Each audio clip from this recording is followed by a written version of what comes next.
Hello guys, welcome to my channel radio Gyan Kendra. उम्मीद करते हैं कि आप स्वस्थ होंगे। तो कल हम एक हिस्ट्री का वीडियो बनाए थे जिसको आप लोगों ने काफ़ी प्यार दिया और बहुत सारे लोगों ने कहा कि भैया थोड़ा लंबा वीडियो बनाइए, तो ये हम लंबा वीडियो लेके आ गए हैं। वीडियो में आगे बढ़ें उससे पहले मैं आपको बता दूं कि आपके भाई के टेलीग्राम चैनल का लिंक आपको डिस्क्रिप्शन में मिलेगा, उसे ज्वाइन कर लीजिए। वहाँ पे टीचिंग एग्जाम के लिए जितना भी जरूरी मटेरियल होगा वो सब आपको फ्री में प्रोवाइड किया जाएगा। ठीक है, फ्री में सिलेक्शन लेना है, किसी को 1 रुपया नहीं देना है। तो चलिए बढ़ते हैं। कल हम लोग पढ़े थे कि सर जॉन सोर ने क्या किया था, अहस्तक्षेप की नीति। देखिए ये क्वेश्चन बनता है कि अहस्तक्षेप की नीति किसने अपनाई थी। तो आप लगाइएगा कि सर जॉन सोर ने अहस्तक्षेप की नीति अपनाई थी। ठीक है, उसके बाद आता है लॉर्ड वेलेस्ली। थोड़ा इंपॉर्टेंट है, ध्यान से देखिएगा। लॉर्ड वेलेस्ली का शासनकाल कहाँ से कहाँ तक है?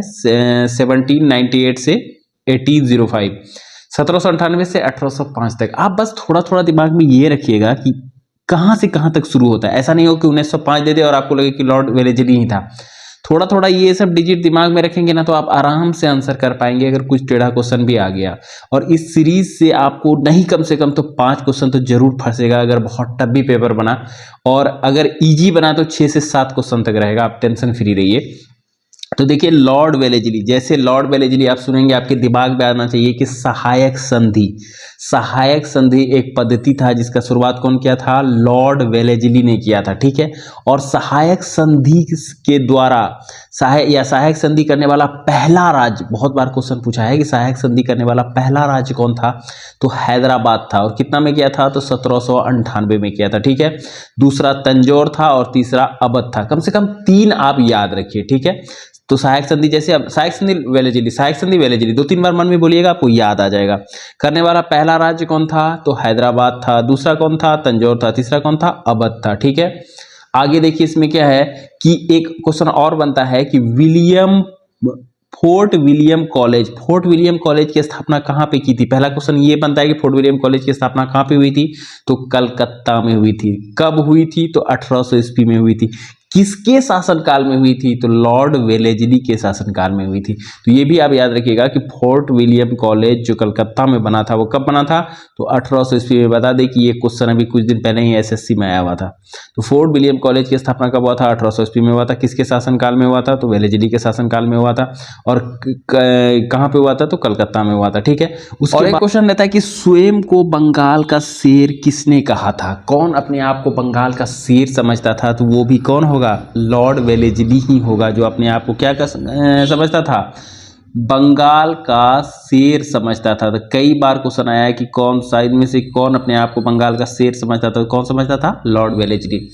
सर जॉर्ज वारले उतना इंपॉर्टेंट नहीं है, तो लॉर्ड मिंटो प्रथम, इसके बारे में भी उतना कुछ खास नहीं जानना है आपको। लॉर्ड हेस्टिंग के बारे में बस ये जान लीजिए कि संगोली की संधि कब हुई थी? तो 1816 ईस्वी में हुआ था। ठीक है, और जो टेनेंसी एक्ट है, इसी के समय टेनेंसी एक्ट आया था 1822 ईस्वी में। ठीक है, किसके समय आया था? लॉर्ड हेस्टिंग के समय में। देखिए अब इंपॉर्टेंट हम लोग पढ़ेंगे लॉर्ड विलियम बेंटिंग। काफी इंपॉर्टेंट है इसका शासनकाल। देखिए 1828 से 1835 तक का है। सबसे पहले घटना देखिए इस शासनकाल में क्या हुआ कि 1803 ईस्वी में यह मद्रास का गवर्नर था। किसके बारे में बता रहा है? विलियम बेंटिंग के बारे में। इसी के समय 1806 ईस्वी में माथे पर जातीय चिन्ह न लगाने तथा कानों में बालियां न पहनने देने पर वेल्लोर के सैनिकों ने विद्रोह कर दिया। वेल्लोर का सैनिक क्या करता था कि माथे पर चिन्ह लगाता था और कानों पर बालियां पहनता था, लेकिन उसको ऐसा करने से मना कर दिया गया। किसके द्वारा? विलियम बेंटिंग के द्वारा, जिसके कारण उन्होंने क्या किया? विद्रोह शुरू कर दिया था। ठीक है, अगर आपको पूछे कि वेल्लोर की सैनिकों ने किसके शासनकाल में विद्रोह किया था, तो विलियम बेंटिंग के शासनकाल में विद्रोह किया था। अब ये ध्यान में रखिएगा। अगला है कि चार्टर एक्ट। ठीक है, चार्टर एक्ट 1833 किसके शासनकाल में पारित हुआ था? तो किसके शासनकाल में पारित हुआ था? तो विलियम बेंटिंग के शासनकाल में पारित हुआ था। ठीक है, ये भी याद रखना आपको। और चार्टर एक्ट 1833 के तहत क्या हुआ था, ये भी आपको याद रखना है। देखिए चार्टर एक्ट 1833 के तहत क्या हुआ था कि चार्टर एक्ट द्वारा बंगाल के गवर्नर जनरल को भारत का गवर्नर जनरल बना दिया गया था। बंगाल के गवर्नर को बंगाल का गवर्नर जनरल बना दिया गया था रेगुलेटिंग एक्ट 1773 के तहत, जो आप कल पढ़े थे। ठीक है, ऐसे ऐसे दिमाग में बैठाते जाइए। और आज हम लोग पढ़ रहे हैं कि 1833 का जो चार्टर एक्ट आया था और किसके शासनकाल में आया था, विलियम बेंटिंग के शासनकाल में आया था। इसमें क्या हुआ कि अब बंगाल के गवर्नर जनरल को भारत का गवर्नर जनरल बना दिया गया। ठीक है, कौन से एक्ट के तहत, 1833 के एक्ट के तहत। उम्मीद करते हैं आपके दिमाग में बैठा होगा। उसके बाद देखिए, इस प्रकार भारत का पहला गवर्नर जनरल कौन बन गया, भारत का पहला गवर्नर जनरल कौन बन गया, विलियम बेंटिंग। अनगिनत बार ये क्वेश्चन आया है कि भारत का पहला गवर्नर जनरल, तो आप आंसर क्या लगाएंगे, विलियम बेंटिंग। अब बंगाल का पहला गवर्नर जनरल अगर आपको पूछ दे तो वॉरेन हेस्टिंग होगा। ठीक है, ये ध्यान में रखिएगा। यहाँ देखिए, बंगाल के प्रथम गवर्नर जनरल वॉरेन हेस्टिंग दिया हुआ है। आगे देखिए, इंपॉर्टेंट है कि राजा राम मोहन राय के सहयोग से, किसके सहयोग से, विलियम बेंटिंग ने 1829, ये भी याद रखिए, डेट के साथ कभी कभी पूछ देता है, 1829 में सती प्रथा को कब खत्म किया था, तो 1829 में खत्म किया था। कौन किया था, तो विलियम बेंटिंग ने किया था। किसके सहयोग से किया था, तो राजा राम मोहन राय के सहयोग से किया था। ठीक है, बेंटिंग ने इस प्रथा के खिलाफ कानून बनाकर 1829 में धारा 17, ये भी याद रख लीजिए, धारा 17 के द्वारा विधवाओं को सती होने को अवैध घोषित कर दिया। सती मतलब समझते हैं ना, पहले क्या होता था कि जब हस्बैंड मरता था तो वही जलता हुआ चिता में औरत भी बैठ जाती थी, महिला भी बैठ जाती थी और जल के मर जाती थी। तो ये बहुत निंदनीय था, बहुत गलत था। तो इसका विरोध कौन किया, विलियम बेंटिंग और राजा राम मोहन के सहयोग से किया। ठीक है, इसके पहले अकबर और मराठा पेशवाओं ने भी सती प्रथा पर रोक लगाने का प्रयास किया था। वो लोग भी रोक लगाने का प्रयास किया था, लेकिन रोक नहीं लगा पाया, क्योंकि उस समय आप जानते हैं कि प्रथा काफी मजबूती से रहता था, किसी से छेड़छाड़ करना बहुत मुश्किल हो जाता था। देखिए आप क्या कहता है, बेंटिंग ने स्क्लीमैन की सहायता से 1830 में ठगी प्रथा को समाप्त कर दिया। ठग काली देवी की ठगी प्रथा को कौन खत्म किया, तो स्क्लीमैन किया। ठीक है, खत्म नहीं, सॉरी, ये विलियम बेंटिंग किया, लेकिन किसके सहयोग से, कौन कहा स्क्लीमैन को खत्म करने के लिए, तो विलियम बेंटिंग ने कहा। कई बार पूछा है कि ठगी प्रथा को समाप्त किसने किया, तो स्क्लीमैन ने किया। किसके कहने पे किया, तो विलियम बेंटिंग के कहने पे। याद रखिएगा कि विलियम बेंटिंग के कहने पर स्क्लीमैन ने ठगी प्रथा को समाप्त कर दिया था। और अगर आपसे पूछे कि ठग जो थे वो किसकी पूजा करते थे, कौन सी देवी की पूजा करते थे, तो काली देवी की। क्या आजकल अंदर से भी क्वेश्चन बन रहा है। ठीक है, उसके बाद देखिए, सन 1835 में बेंटिंग ने कलकत्ता में कलकत्ता मेडिकल कॉलेज की स्थापना की। आपसे पूछ सकता है कि 1835 ईस्वी में कलकत्ता मेडिकल कॉलेज की स्थापना किसने की, तो विलियम बेंटिंग ने की। ठीक है, आगे है, इसी के समय मैकाले की अनुशंसा पर अंग्रेजी शिक्षा का माध्यम बनाया गया। अंग्रेजी को शिक्षा का माध्यम बनाया गया, किसके अनुशंसा पर, मैकाले के अनुशंसा पर। इसी के समय, विलियम बेंटिंग के समय ही अंग्रेजी को क्या बनाया गया, शिक्षा का माध्यम बनाया गया। देखिए आगे कह रहा है कि इसी के समय कंपनी के 1833 के चार्टर एक्ट द्वारा यह निश्चित किया गया कि धर्म, जाति, रंग अथवा जन्म के आधार पर किसी व्यक्ति को कंपनी की सेवा में प्रवेश करने से नहीं रोका जाएगा। 1833 का जो चार्टर एक्ट बना, उसी के चार्टर एक्ट के द्वारा यह तय किया गया कि रंग भेद, जन्म, जाति के आधार पर किसी को भी क्या करेगा, काम करने से रोका नहीं किया जाएगा। कंपनी में प्रवेश में, कंपनी की सेवा में नहीं रोका जाएगा, मतलब जातिवाद के लिए किसी को नहीं रोका जाएगा, बेसिकली ये समझिए। इसने शिशु बालिका की हत्या पर भी प्रतिबंध लगा दिया। किसने, बहुत सारा टफ क्वेश्चन बनाएगा तो ये भी बना सकता है कि शिशु बालिका हत्या पर प्रतिबंध किसने लगाया, किसके शासनकाल में लगाया, तो किसके शासनकाल में लगाया, मन में सोचिए इस तरह का क्वेश्चन, विलियम बेंटिंग के शासनकाल में लगाया।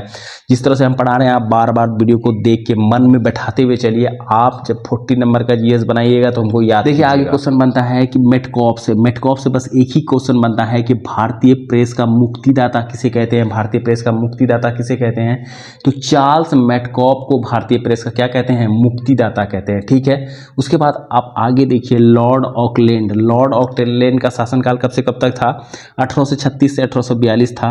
इसमें सबसे प्रमुख घटना, ये आपके जीएस में नहीं आएगा लेकिन फिर भी देख लीजिए, प्रथम आंग्ल अफगान युद्ध, प्रथम आंग्ल अफगान युद्ध किसके शासनकाल में हुआ था, ऑकलैंड के शासनकाल में हुआ था। ठीक है, उसके बाद देखिए 1839 ईस्वी में किसने, ये ऑकलैंड ने कलकत्ता से दिल्ली तक ग्रांड ट्रेन रोड का मरम्मत करवाया।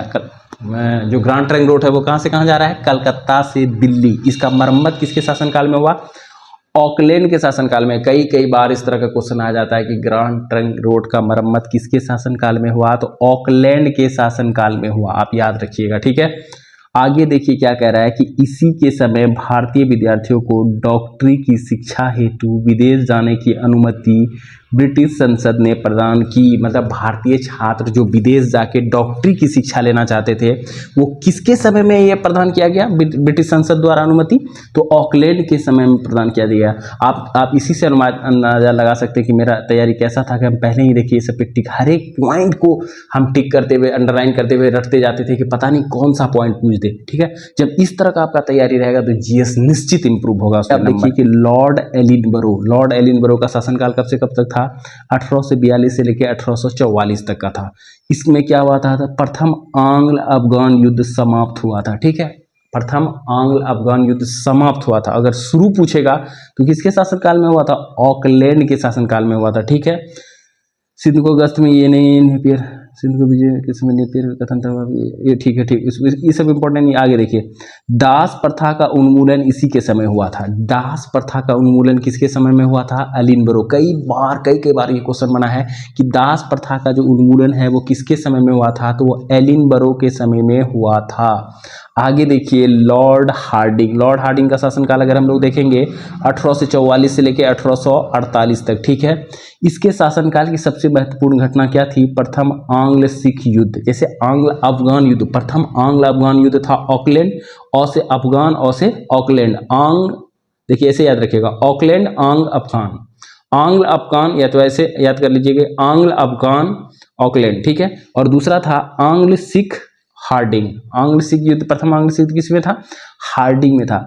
इसने नरबली प्रथा पर प्रतिबंध लगा दिया। नरबली प्रथा पर प्रतिबंध किसने लगा दिया, हार्डिंग ने लगा दिया। आपको क्वेश्चन बन सकता है कि इनमें से किसने नरबली प्रथा पर प्रतिबंध लगा दिया, तो आप ऑप्शन में टिक लगाइएगा कि लॉर्ड हार्डिंग ने नरबली प्रथा पर क्या लगा दिया, प्रतिबंध लगा दिया। तो आगे देखिए डलहौजी। देखिए लॉर्ड डलहौजी में ऊपर वाला कुछ हम लोग के लिए उतना ज़्यादा इंपॉर्टेंट नहीं, इंपॉर्टेंट कहाँ से है, 1852। ध्यान से देखिए 1852 क्या हुआ था, 1852 में इनाम कमीशन का स्थापना हुआ था। किसके शासनकाल में हुआ था, लॉर्ड डलहौजी के शासनकाल में। आपको पूछा जाएगा कि इनाम कमीशन का स्थापना कब हुआ, 1852 में। किसके शासनकाल में हुआ, तो लॉर्ड डलहौजी के शासनकाल में हुआ, ठीक है। और स्थापना की गई। इसका उद्देश्य भूमिकर रहित जागीरों का पता करके उससे छीनना था।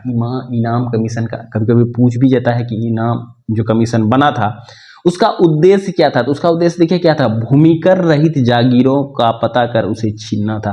भूमिकर रहित जागीर जो थे ना, उसका पता करके उसको क्या करता था, छीन लेता था, अपने में मिला लेता था।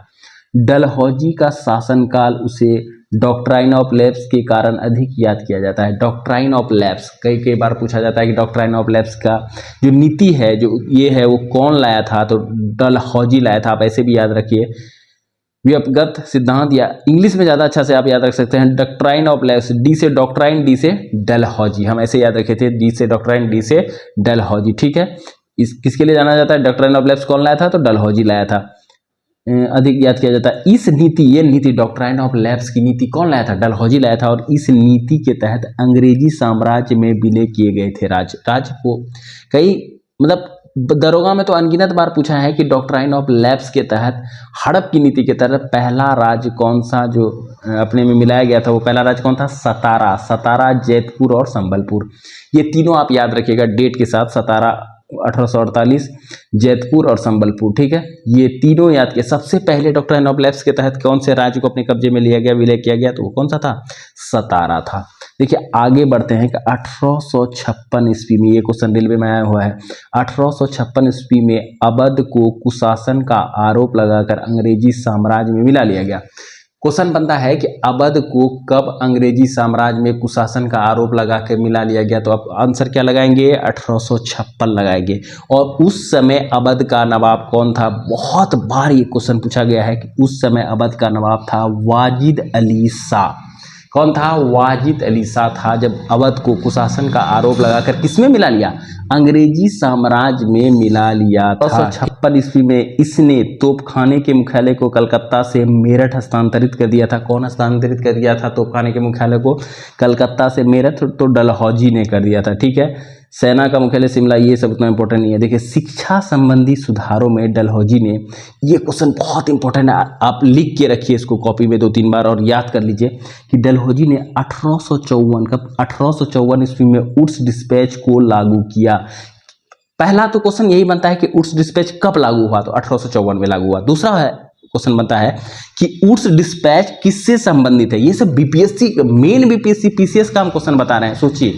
तो वुड्स डिस्पैच लागू कब हुआ, 1856 में लागू हुआ। कौन लगाया, तो डलहौजी लगाया। और किससे संबंधित है, वुड्स डिस्पैच संबंधित किससे है, तो शिक्षा से संबंधित है। ये किससे संबंधित है, शिक्षा से संबंधित है। ठीक है, आगे देखिए, सरकारी कॉलेजों को 1857 तीनों प्रेसिडेंट से कलकत्ता मद्रास एक विश्वविद्यालय की स्थापना की गई और साथ ही प्रत्येक प्रदेश में एक शिक्षा से नियुक्त किया गया। ये उतना इंपॉर्टेंट नहीं है, एक बार आप अपने से देख लीजिएगा तो दिक्कत खत्म हो जाएगा। अब देखिए आगे क्या कहता है, आगे इंपॉर्टेंट है।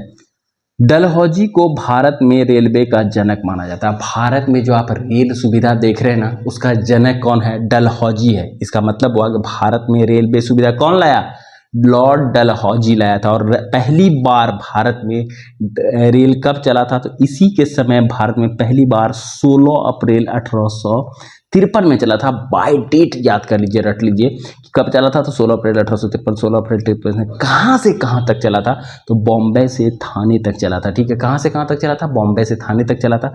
और कितना किलोमीटर चला था, तो 34 किलोमीटर चला था। कितना किलोमीटर चला था, 34 किलोमीटर। कहाँ से कहाँ तक चला था, बॉम्बे से थाने तक चला था। कब चला था, तो 16 अप्रैल 1853 में चला था। किसके शासनकाल में चला था, तो लॉर्ड डलहौजी के शासनकाल में चला था। तो रेलवे के जनक किसको कहेंगे, लॉर्ड डलहौजी को कहेंगे। ठीक है, तो इस तरह इतना सारा क्वेश्चन जब आप मन में घुमाते हुए चलेंगे तो आराम से आपका हिस्ट्री इंप्रूव हो जाएगा। देखिए डलहौजी के शासनकाल में ही 1854 ईस्वी में नया पोस्ट ऑफिस एक्ट पारित हुआ। क्वेश्चन बनता है कि पोस्ट ऑफिस एक्ट, नया पोस्ट ऑफिस एक्ट किसके शासनकाल में पारित हुआ, तो डलहौजी के कब हुआ, तो 1854 ईस्वी में पारित हुआ। और भारत में पहली बार डाक टिकट का प्रचलन हुआ। आपको क्वेश्चन पूछा जाएगा कि पहली बार डाक टिकट का प्रचलन भारत में किसने करवाया, डलहौजी ने करवाया। क्वेश्चन बनेगा कि किसके शासनकाल में भारत में पहली बार डाक टिकट का प्रचलन प्रारंभ हुआ, तो लॉर्ड डलहौजी के शासनकाल में क्या हुआ, प्रचलन शुरू हुआ। अब देखिए, इसने पृथक रूप से भारत में पहली बार सार्वजनिक निर्माण विभाग की स्थापना की। पृथक रूप से सार्वजनिक निर्माण विभाग का स्थापना भारत में कौन करवाया था, तो लॉर्ड डलहौजी ने करवाया था। ठीक है, याद रखिएगा। इसने 1854 ईस्वी में एक स्वतंत्र विभाग के रूप में लोक सेवा विभाग की स्थापना की। लोक सेवा विभाग की स्थापना डलहौजी ने कब की थी, तो 1854 ईस्वी में। क्वेश्चन ये बनेगा कि लॉर्ड लोक सेवा विभाग का स्थापना कब हुआ था, तो 1854 में हुआ था। इसी के समय 1853 में कलकत्ता एवं आगरा के बीच पहली बार बिजली से संचालित तार सेवा शुरू की गई। पहली बार तार सेवा किसके किसके बीच शुरू हुई, पहला क्वेश्चन ये बनेगा। तो आप लिखेंगे कलकत्ता से आगरा, लिखेंगे मतलब टिक लगाएंगे। ठीक है, किसके शासनकाल में शुरू हुआ, तो डलहौजी के। कब शुरू हुआ, तो 1853 शुरू हुआ। बिजली से संचालित तार सेवा, ये ध्यान में रखिएगा कि कहां से कहां किस क्या शुरू हुआ था, तो बिजली से संचालित तार सेवा। उसके बाद ग्रीष्मकालीन राजधानी को, बहुत बार पूछा है कि ग्रीष्मकालीन राजधानी शिमला को किसने बनाया, शिमला को ग्रीष्मकालीन राजधानी किसने बनाया, तो डलहौजी ने शिमला को क्या किया, ग्रीष्मकालीन राजधानी बनाया था। और आगे देखिए क्या कह रहा है कि 1853 ईस्वी के चार्टर एक्ट के द्वारा कंपनी के संचालन मंडल से कंपनी के प्रशासनिक अधिकारियों की नियुक्ति का अधिकार वापस ले लिया गया। 1853 के ही अधिकारियों की नियुक्ति के लिए प्रतियोगिता परीक्षा की व्यवस्था की गई, जिसके लिए उम्र सीमा 18 से 23 वर्ष रखी गई। देखिए प्रतियोगिता परीक्षा जो लिया जाता था उस समय, डलहौजी के समय में, क्वेश्चन थोड़ा सा टफ नहीं है, मतलब आएगा नहीं, लेकिन फिर भी हम समझा देते हैं कि उसमें प्रतियोगिता परीक्षा का सीमा कहां से कहां तक कर दिया, 18 से 30 वर्ष तक था। आगे जो इंपॉर्टेंट क्वेश्चन है वो ये देखिए, ये वाला क्वेश्चन कह रहा है कि सत्येंद्रनाथ टैगोर पहले भारतीय थे जिन्होंने कब किया, 1863 ईस्वी में लंदन में हुई सिविल सेवा परीक्षा को सफलता प्राप्त की थी। कई बार क्वेश्चन बना है कि ऐसे पहले भारतीय का नाम बताइए जिन्होंने पहली बार सिविल सेवा की परीक्षा लंदन में जाके पास किया, तो कौन था, सत्येंद्रनाथ टैगोर था। कब किया था, तो 1863 में किया था। कहाँ पे किया था, तो लंदन में। किसने किया था, तो सत्येंद्रनाथ टैगोर ने किया था। ठीक है, और 1922 ईस्वी में इलाहाबाद एवं लंदन दोनों स्थानों पर साथ साथ सिविल सेवा कार्य किया। और कब से भारत और इंग्लैंड यानी कि लंदन में एक साथ से होने लगा, सिविल सेवा का परीक्षा, तो 1922 में। कहाँ से? इलाहाबाद से। 1922 में भारत में शुरू हो गया सिविल सेवा का परीक्षा, ठीक है, ये भी बात आप ध्यान रखिएगा। अब हम लोग आगे पढ़ेंगे लॉर्ड कैनिंग। देखिए लॉर्ड कैनिंग बहुत इंपॉर्टेंट है, क्योंकि इसके समय में क्या हुआ था, आपको याद होगा कि 1857 का विद्रोह हुआ था, इसलिए इसको ध्यान से देखिए। लॉर्ड कैनिंग का शासनकाल कब था? 1856 से लेकर कब तक था? 1862 तक था। देखिए इसमें क्या कह रहा है कि यह भारत में कंपनी द्वारा नियुक्त अंतिम गवर्नर जनरल था। कंपनी के द्वारा नियुक्त अंतिम गवर्नर जनरल था भारत का। कौन? लॉर्ड कैनिंग था, ठीक है। और ब्रिटिश साम्राज्य के अधीन नियुक्त भारत का प्रथम वायसराय। कई बार पूछा गया है कि भारत का प्रथम वायसराय कौन था, तो आप क्या बताएंगे? भारत का प्रथम वायसराय कौन था? लॉर्ड कैनिंग था भारत का प्रथम वायसराय। कि वही आगे देखिए, वही कह रहा है जो हम आपको भी बताएं कि इसके समय सबसे महत्वपूर्ण घटना क्या हुई थी कि 1857 का ऐतिहासिक विद्रोह। आपको पता होगा कि 1857 आगे हम पढ़ाएंगे भी कि कितना इंपॉर्टेंट था हमारी स्वतंत्रता के लिए। तो वो किसके समय हुआ था? ये तो बहुत बार, इस बार शायद पीआरटी का क्वेश्चन था। तो ये जो है 1857 का विद्रोह के समय हमारे भारत में कौन थे? तो लॉर्ड कैनिंग थे, ठीक है। और भारत के प्रथम वायसराय भी कौन थे? ये लॉर्ड कैनिंग ही थे। इसी विद्रोह के बाद प्रशासनिक सुधार के अंतर्गत भारत का शासन कंपनी के हाथों से सीधे ब्रिटिश के नियंत्रण में चले गया। कंपनी के हाथ से शासन सीधा ब्रिटिश के नियंत्रण में चल गया। कौन सी घटना के बाद? 1857 की घटना के बाद। 1857 का घटना इतना पावरफुल रहा कि ब्रिटिश डर गया कि भारत अब जाग गया है, अगर इसमें थोड़ा सा भी ढिलाई किया जाए तो भारत क्या होगा? आजाद हो जाएगा। इसलिए वो कंपनी से क्या किया? पूरा अधिकार छीन के अपने हाथ में ले लिया, ठीक है। कैनिंग के समय 1861 ईस्वी में उच्च न्यायालय अधिनियम बनाया गया। उच्च न्यायालय अधिनियम कब बनाया गया? 1861 ईस्वी में। किसके समय बनाया गया? तो लॉर्ड कैनिंग के समय बनाया गया।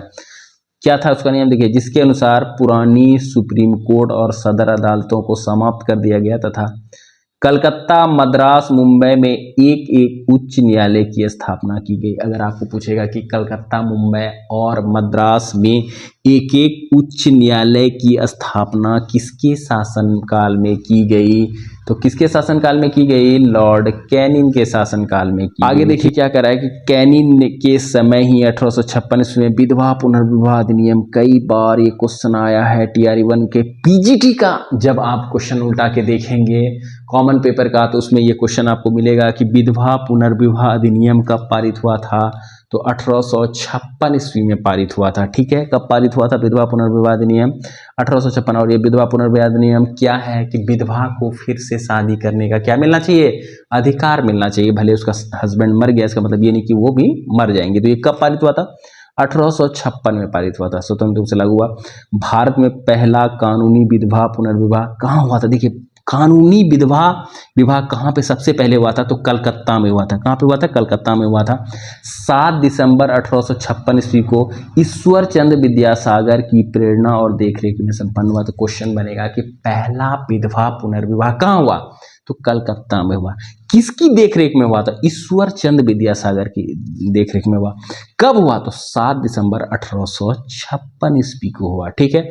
आगे देखिए क्या कह रहा है कि 1856 ईस्वी में पैतृक संपत्ति से संबंधित जो कानून बनाया गया, उसके अनुसार यह निश्चित किया गया कि धर्म परिवर्तन करने पर किसी व्यक्ति को उसके पैतृक संपत्ति से वंचित नहीं किया जाएगा। 1856 ईस्वी में क्या हुआ कि पैतृक संपत्ति से संबंधित जो है ना एक कानून बनाया गया। उसमें क्या हुआ कि अगर आदमी धर्म भी परिवर्तित कर लेता है तो उसका संपत्ति से अधिकार खत्म नहीं होगा, ठीक है। देखिए 1857 ईस्वी में ही कैनिंग के समय ही महालेखा परीक्षा पद का सृजन, परीक्षक का महालेखा परीक्षक जो अभी आप जानते होंगे, ये पद का सृजन किसके समय में हुआ था? महालेखा परीक्षक पद का सृजन किसके समय में हुआ था? लॉर्ड कैनिंग के समय में ही हुआ था, जो कि स्वतंत्रता के बाद नियंत्रण एवं महालेखापाल परीक्षक कहलाता। कैग शायद इसी को बोलते हैं, कैग जो हम लोग बोलते हैं CAG, वो पद का शुरुआत किसके समय में हुआ था? कैनिंग कैग, ऐसे याद रखिएगा, कैनिंग कैग, ठीक है। आगे है भारत शासन अधिनियम 1858 के तहत मुगल साम्राज्य के पद को समाप्त कर दिया गया। बहुत इंपॉर्टेंट है, ध्यान से देखिए। कौन से अधिनियम के तहत मुगल साम्राज्य के पद को खत्म कर दिया गया? मुगल सम्राट के पद को खत्म कर दिया गया, वो था भारत शासन अधिनियम 1858। भारत शासन अधिनियम 1858 जब आया तो उसके बाद क्या हुआ? मुगल सम्राट के पद को क्या कर दिया गया? पूरी तरह से खत्म कर दिया गया, ठीक है। अब यहाँ पे देखिए, मैकाले द्वारा प्रारूपित दंड संहिता को 1858 ईस्वी में कानून बना दिया गया और 1829 में अपराध के विधान लागू की गई। डॉक्ट्राइन ऑफ लैप्स यानी राज विलय की नीति को समाप्त कर दिया गया। कई बार पूछता जाता है कि डॉक्ट्राइन ऑफ लैप्स यानी कि राज विलय नीति को समाप्त किसने किया था, तो कैनिन ने किया था। डॉक्ट्राइन ऑफ लैप्स को लाया कौन था, तो डलहौजी लाया था, और उसको खत्म कौन किया था, तो कैनिन ने किया था। देखिए ये छोटा छोटा है लेकिन इसको आप इग्नोर नहीं कर सकते हैं। क्या कह रहा है कि लॉर्ड एग्निन, ये क्वेश्चन इस बार पीआरटी में आया था कि इसने बहाबी आंदोलन का दमन किया। किसने बहाबी आंदोलन का दमन किया, तो लॉर्ड एग्निन ने बहाबी आंदोलन का दमन किया। 1863 में धर्मशाला मध्य प्रदेश में इसकी मृत्यु हो गई। एग्लिन की मृत्यु हो गई धर्मशाला मध्य प्रदेश में। और आप बस ये वाला पॉइंट याद रखिएगा कि वहाबी आंदोलन का दमन किसने किया था, लॉर्ड एग्निन ने किया था। अब है लॉर्ड लॉरेंस के शासनकाल में क्या हुआ, तो 1865 ईस्वी में भूटान में ब्रिटिश साम्राज्य ने आक्रमण किया। भूटान में ब्रिटिश साम्राज्य ने कब आक्रमण किया, तो 1865 ईस्वी में। और उसमें कौन था, शासनकाल किसका था, तो लॉरेंस का था, लॉर्ड लॉरेंस का था। देखिए इसके आगे क्या कह रहा है कि अफगानिस्तान के संबंध में इसने अहस्तक्षेप की नीति अपनाई। अफगानिस्तान के संबंध में किसने अहस्तक्षेप की नीति अपनाई, तो लॉरेंस ने अहस्तक्षेप की नीति अपनाई, जिसे शानदार निष्क्रियता के नाम से भी जाना जाता था। इसे किसके नाम से जाना जाता था, शानदार निष्क्रियता, शानदार निष्क्रियता के नाम से किसे जाना जाता था, जो अफगानिस्तान के खिलाफ क्या अपनाया था, अहस्तक्षेप। आगे कह रहा है कि इसी के समय उड़ीसा में सन 1866 ईस्वी में बुंदेलखंड में राजपूताना में 1868-69 ईस्वी में भीषण अकाल पड़ा। उड़ीसा और बुंदेलखंड में भीषण अकाल किसके समय में पड़ा था, तो लॉरेंस के शासनकाल में पड़ा। इसने हेनरी कैंपवेल के नेतृत्व में एक अकाल आयोग का गठन किया। कई बार पूछा जाता है कि अकाल आयोग का गठन किसके नेतृत्व में हुआ था, तो हेनरी कैंपवेल के नेतृत्व में। ठीक है, अकाल आयोग बहुत फेमस है, याद रखिएगा। अकाल आयोग जो है उस समय किसका शासनकाल था, तो लॉर्ड लॉरेंस का शासनकाल था, और हेनरी कैंपवेल के नेतृत्व में इस आयोग का क्या गया था, अकाल आयोग का गठन किया गया था। सन 1865 ईस्वी में इसके द्वारा भारत एवं यूरोप के बीच प्रथम समुद्री टेलीग्राफ सेवा कब शुरू किया गया था, भारत एवं यूरोप के बीच प्रथम समुद्री टेलीग्राफ सेवा 1865 ईस्वी में शुरू किया गया था। और किसके शासनकाल में शुरू किया गया था, तो लॉर्ड लॉरेंस के शासनकाल में शुरू किया गया था। ठीक है, याद रखिएगा आप क्या, प्रथम समुद्री टेलीग्राफ सेवा। ठीक है, आगे आप देखिए लॉर्ड मेयो 1859 से 1872 तक। लॉर्ड मेयो ने अजमेर में 1872 ईस्वी में मेयो कॉलेज की स्थापना की। पहला क्वेश्चन कि मेयो कॉलेज की स्थापना कब की गई, तो 1872 ईस्वी में की गई। किसके शासनकाल में की, तो लॉर्ड मेयो के शासनकाल में की। और किसने किया, तो लॉर्ड मेयो ने किया। कहां पे किया, अजमेर में किया। दूसरा क्वेश्चन, दूसरा आगे पॉइंट है, इसने सन 1872 ईस्वी में एक कृषि विभाग की स्थापना की। ये सब जितना भी विभाग, आयोग, ये सब बता रहे हैं ना, ये सब एकदम गांठ बांध दीजिए इस पी के साथ, ये सब क्वेश्चन डिक्टो आ जाएगा वहां पे। इसने सन 1872 ईस्वी में एक कृषि विभाग की स्थापना की। ठीक है, एक क्या क्या था, कृषि विभाग का स्थापना किया था 1872 ईस्वी में।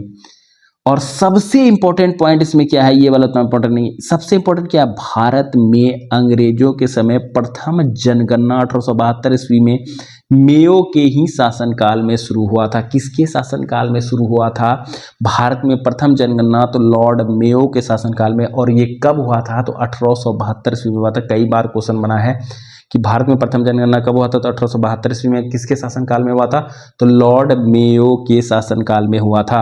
आगे देखिए लॉर्ड नॉर्थब्रुक 1872 से 1876। हम बार बार ये इसलिए बोल रहे हैं 1872 से 1876 ताकि आपके ये दिमाग में रहना शुरू हो जाए। अगर ये डेट वाला दिमाग में आपका रहना शुरू हो गया तब आपको कहीं कोई दिक्कत नहीं होगा छांटने में कि किसका शासनकाल किसमें है। अगर आप भूल भी गए तो कि किसके शासनकाल में क्या हुआ था तो आपको इससे छांटना आ जाएगा। ठीक है, आगे देखिए नॉर्थ बंगाल में जो भीषण अकाल पड़ा था ना, वो किसके शासनकाल में पड़ा था, लॉर्ड नॉर्थब्रुक के शासनकाल में यहाँ पे भीषण अकाल पड़ा था। ठीक है, ये क्वेश्चन भी इंपॉर्टेंट है, ये भी पूछता है आजकल बीपीएससी। देखिए लॉर्ड नॉर्थब्रुक ने ये घोषणा किया था। लॉर्ड नॉर्थब्रुक ने क्या घोषणा किया था, कहा कि बीपीएससी में कभी कभी ये दे देगा और पूछेगा ये घोषणा किसने किया था।